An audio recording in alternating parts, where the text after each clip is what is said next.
Good evening, friends. In the last video, I had shared little bit information regarding the pandas. In this particular video of mine, I'm going to welcome you and showcase to you what exactly we mean by NumPy. Number one, and number two, what is the use of it?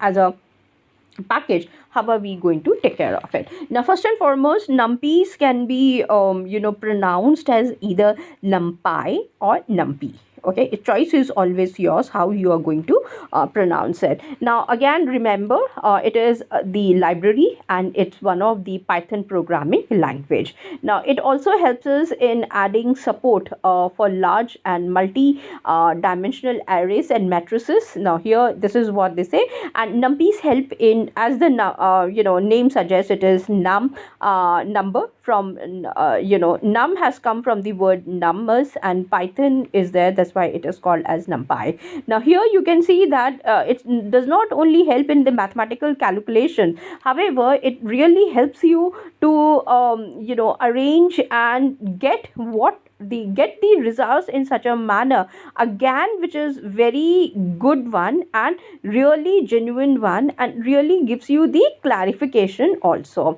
Now here you will see that this was created by Jim Hugginen. Now this is very much necessary for us to know if you really are in the domain of Python. Tomorrow some might ask you, who created or who is the developer for pandas, who is the developer for NumPy. So it's always better that we know their names also. Now here later on we will see that yes, Jim gave a lot of contributions to the other developers. However, it was Travis Oliphant who created NumPy, and it really helps us in competing with the arrays. Now if we are into the domain of mathematics, which I was learning myself about arrays, matrices, and you will see that a lot of things are available for us, especially in linear programming and all those things, how Python has really helped. I think while learning Python, I really entered into the mathematical domains and laid my hands and invested some of my time to understand more about them also.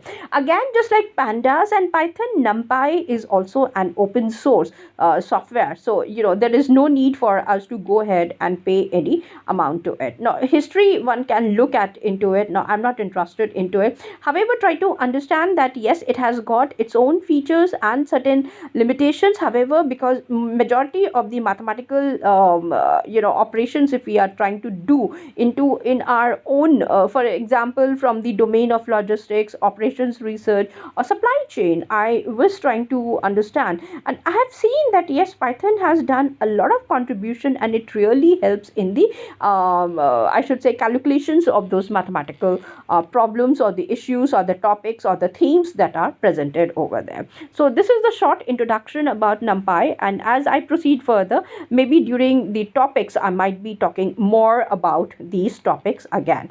I hope this is going to be useful for you, and if somebody needs more material, you can go ahead and you can definitely, and Jake Vanderplas's book, which is the Bible for Python, one can pick it up and definitely go through it. He has discussed a lot about the topic with respect to the development of it as a developer, as well as in terms of the analysis. He has given very good, just like we have got here and other people coming from the quantitative analysis in the domain of Python. That is the book which is considered as the Bible for us. So you can keep in front of it and you can check it out, how well they are focusing on it and how careful they are in giving you the results of it. So let me proceed further with yet another topic in the next video. Till then, thanks and take care. Bye.